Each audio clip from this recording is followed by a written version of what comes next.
This is Ming the Money Alchemist. My intention for this podcast is that it amps up our manifesting game for this year. Each call will play with a topic related to money, and we'll have a practice, and we're going to have some fun around it. Please join me, and we're going to have a great time. Wow, the last day of May. Here we are, going into summer soon, huh? Well, I just wanted to end this month on just finishing up a few thoughts on that book, Manifesting with Alignment. And it's such a good reminder to know that life is a mirror. So if you're looking at life and smiling, it'll smile back. If you're looking at life as a mirror and you're not smiling, it won't smile back. And it sounds simple, but it is something to think about. There were some things in the book where it talks about resilient people can recover from difficult situations and gives, several examples, and talks about going into neutral. Now, remember in my podcast, I did talk about going into neutral is like looking at a situation and going into the mudroom.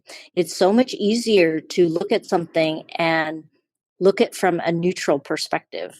But again, it takes practice because in that red hot moment, you want to react. But many times I have looked at something from a neutral point of view, and it not only kind of slows down the situation and quiets it, it does bring some solutions to it as well.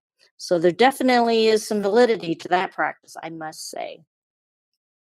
The other example that I really enjoyed is they were talking about emotions and how emotions play a huge role in our ability to manifest.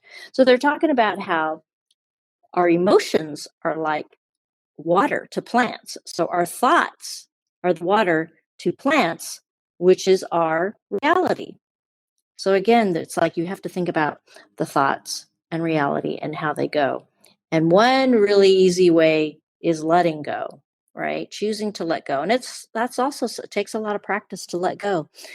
And if we can let go, letting go is like letting go of our attachments, whatever that may be. You may want to manifest, okay, let's just use money as an example. So if we're wanting to manifest a certain amount of money, or let's look at it by you setting in the intention, universe already knows, and then you let go. And you focus on what makes you feel good. What does this money do for you? What will it do for you? What's the feeling?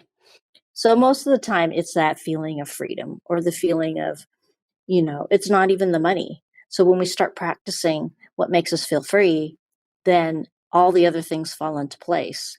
And things might be right there. We might really be close to it but if we're in an anxious spot, then we won't see it. For example, I was wanting to manifest a certain amount of money to put some money down versus on credit card. And I didn't have it at the time. And I remember thinking, and I started getting a little anxious.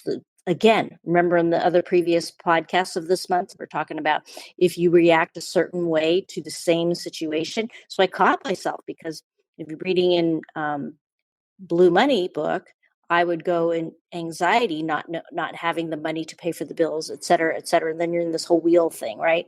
Whereas you catch yourself and you're like, no, you thank the money. You thank whatever money you have to pay for that particular bill. You may not be able to pay it all off at once. That's okay. But you align yourself with that feeling of it's all right. Everything's good. I'm okay. And what was so interesting is that there it was. It appeared a few weeks later. I didn't even need to look for it. It was always there. And it was just so interesting. So remember, let's practice letting go anything that doesn't, it doesn't hold us into, a higher vibration. And even practice letting go of things that are even good. Stay in neutral. Let's see what that brings us. Thanks for joining me and listening in. Please go to manifestbluemoney.com for a free chapter to download from my book, Money Blues to Blue Money. See you next time.